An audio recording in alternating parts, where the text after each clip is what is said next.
Let me know if this story sounds familiar. A famous singer and heartthrob has been drafted into the army.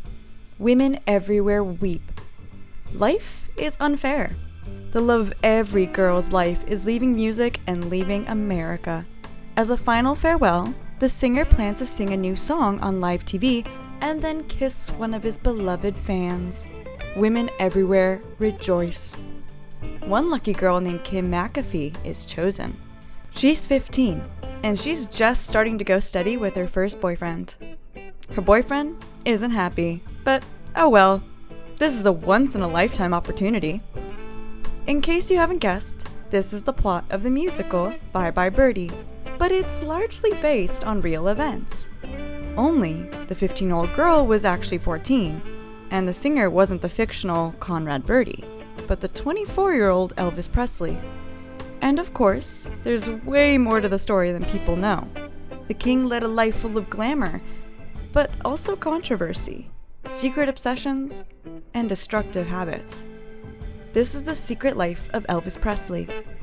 Elvis was a man of many surprises. The common image of him was of a slick, charming superstar. To some, he had the perfect singing voice, able to turn any song into a hit. He was seemingly born to be a star. But he was actually born in a two-room house in Mississippi to an impoverished family. Elvis's life was marked by tragedy from the very beginning. Most people don't know he had a twin brother named Jesse. That's because Jesse was stillborn. Elvis came into the world half an hour after the brother he would never know. Throughout his life, Elvis expressed a deep sense of loss, and even guilt about Jesse's fate. In one interview he said, "Maybe it was something I did, you know? Who knows? Maybe when we were in the womb together, we were fighting like Jacob and his twin, like it says in the Bible." Jesse's death devastated the family. Elvis's father, Vernon, struggled to find work, and would end up in prison for attempting to forge a $4 check. His mother, Gladys, never recovered from losing a child. She was deeply religious, taking Elvis to church every Sunday to listen to the local gospel choir. Elvis took inspiration from this experience, going on to incorporate gospel elements into his songs, such as hiring gospel singers as background vocalists. He also loved to warm up his voice using gospel music. His initial musical dream was to sing in a local church group, but they turned him down after he auditioned. Elvis loved his mother sincerely, and the first song he recorded was written for her. He paid $4 for the recording time, but they didn't have the equipment to play it, so she never got to hear her song.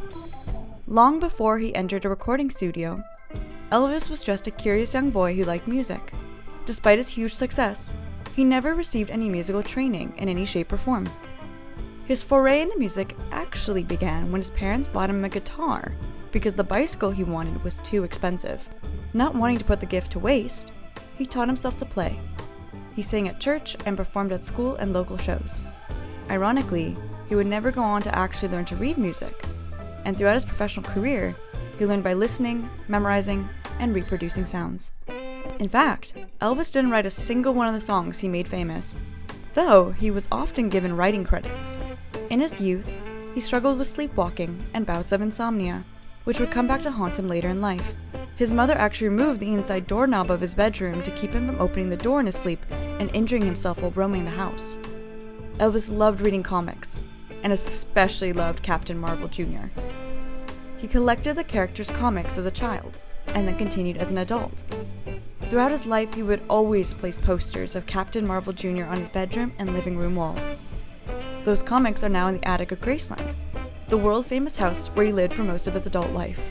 In July 1954, at the age of 19, Elvis released the record That's All Right, which catapulted him to stardom. He could finally quit his day job making machine parts in a shop. Music would be his full-time career for the rest of his life. But that life would be full of trouble and end in tragedy. With fame comes image. Elvis took inspiration from his beloved Captain Marvel Jr. comics, wearing jumpsuits during performances, and eventually taking the character's lightning bolt symbol as his own. He slicked back his blonde hair and colored it black with shoe polish. When he eventually married, his wife had to top up the grease in his locks until he finally gave in and started seeing a hairdresser to have it professionally dyed. He bought the famed Graceland estate at only 22 years old and added his own touches to the property. He installed iron gates with musical note motifs and built a racquetball building and a jungle-themed room with a real waterfall. Elvis Presley was a new man, America's dreamboat, maybe even a superhero in his own mind. His manager, Colonel Tom Parker, who was not actually a colonel, managed his affairs. He booked him shows, appearances on TV, and his eventual Las Vegas residency. Curiously, he never wanted Elvis to perform outside of the United States, only making an exception to have him do 5 shows in Canada. 40% of Elvis's listeners came from outside the States, yet the fake colonel wouldn't budge. It later came out that the fake colonel was also a fake American. He wasn't from West Virginia, but rather the Netherlands, and had illegally immigrated to the United States. By keeping Elvis's career within American borders, Tom Parker never had to worry about being caught and deported. Parker's role in Elvis's life remains controversial, and some even felt it was abusive. Parker was a former carnival barker who ruthlessly steered the young star to enormous success. But he also took commissions as high as 50% and had a controlling influence on Elvis. Elvis himself did end up outside the States for a while, though. At 23 years old, he was drafted into the Army. Sounds familiar, right? Conrad Birdie's plight of being drafted at the height of his music career was based on Elvis's own experience, and devotion to Birdie's fans, a parallel to Presley's teenage fan base. It was 1958, and Elvis was in the middle of filming the movie King Creole. Elvis had expanded into an acting career to broaden his horizons, and he dreamed of eventually becoming a serious dramatic actor. The beginning of his military career would be postponed until 8 weeks later, after shooting wrapped on his film. The military signed him to basic training at Fort Hood, Texas. Elvis, the singer, actor, and dreamboat, was gone for now. Elvis Presley, private of the 2nd Armored Division, replaced him. Before he could be shipped off to Europe for his first assignment, he was briefly released on emergency leave. His mother was sick, and on August 14, 1958, she died at only 46 years old.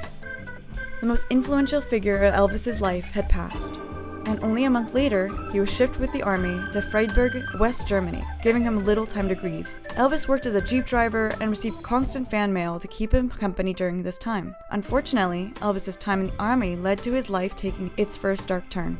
While in Germany, Elvis befriended other soldiers, and soldiers with spare time in a foreign country can easily get into trouble. One of Elvis's comrades introduced him to amphetamines, and he became increasingly reliant on taking them every day. This addiction would trouble him for the rest of his life. Another life-changing event happened during Elvis's stint in the military. Among the other Americans stationed in Freiburg, there was a U.S. Air Force officer whose daughter was a huge fan of Elvis Presley.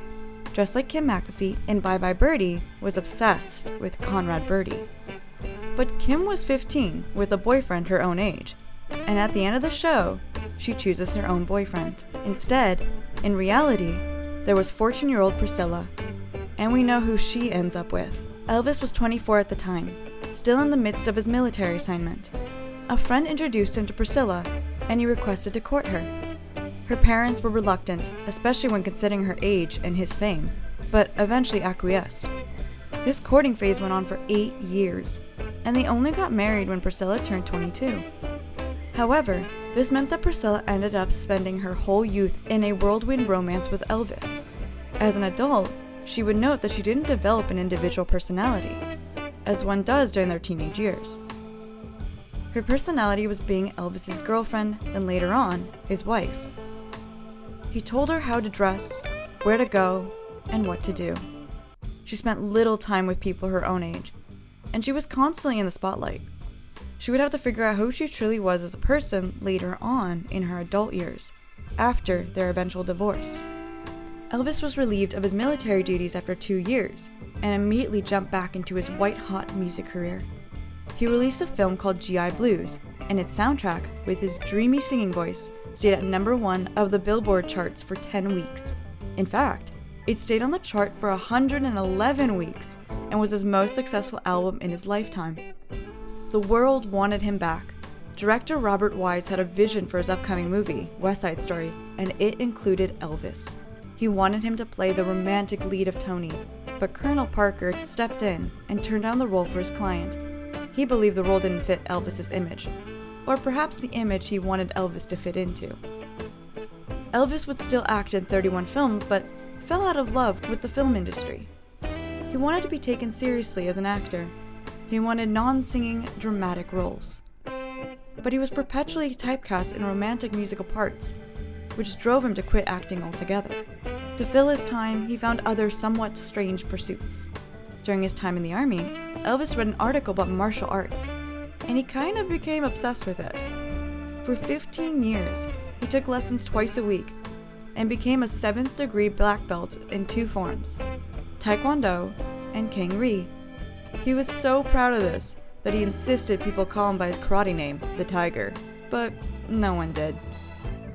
He opened his own martial arts school in Memphis, and during his Vegas residency, he integrated karate moves into his shows. His obsession bordered on extreme. He once insisted rock star Alice Cooper hold a gun to his head. He then karate kicked it out of his hand and then pinned him to the ground. He needed everyone to know he was good at karate. When his marriage to Priscilla began to fall apart, he recommended she see a karate instructor to help her, find balance, get out her anger. Whatever the intention, it really didn't work. Instead, it had pretty bad consequences. Rather than fix their marital struggles, karate split the couple further as Priscilla ended up having an affair with the instructor. In all fairness, Elvis was simultaneously having a few affairs of his own. And he had another companion of the non-human variety. Elvis bought a pet chimpanzee from a children's entrepreneur in Memphis and named it Scatter, probably because it acted pretty scatterbrained. Scatter was the entertainment at Elvis's parties, although truthfully, the only person he was entertaining was Elvis. He looked up women's skirts and caused chaos around the guests, and Elvis saw no reason to train him not to. Nothing interested him more than his obsession with police and firearms. Elvis actually took this to a pretty crazy extreme. He would role play as a police officer and illegally stick a siren on top of his car so he could pull people over who were speeding. He then engaged them in serious conversation about the dangers of speeding and would sometimes give them autographs to convince them to stop. They were probably the most confused and relieved drivers in history. He convinced several states to give him honorary police deputy status, and when he met President Nixon in the White House, he insisted that he would happily become an undercover FBI agent for him. Nixon gifted him a badge from the Bureau of Narcotics and Dangerous Drugs instead, which is both ironic and kind of sad, considering Elvis's private struggles. Elvis carried a gun with him everywhere, even at home. He loved shooting for fun, and while there was a shooting range at Graceland, he didn't often use it. He enjoyed shooting random objects to get people's attention or to make a point, and he always shot the TV when singer and actor Robert Goulet appeared on screen. He also threw flashbulbs in the pool, and casually shot them. As he aged, his approach to his hobbies clearly became more extreme, but his performances, as well as his health, began to degrade. His addiction never subsided, and was worsened by an increasing reliance on sleeping pills. As a child, his mother would take care of him during his bouts of insomnia and sleepwalking, but she was no longer there, and as an adult, this is how he coped. The results were predictably tragic. Elvis died at the age of 42 in 1977, 4 years younger than his own mother.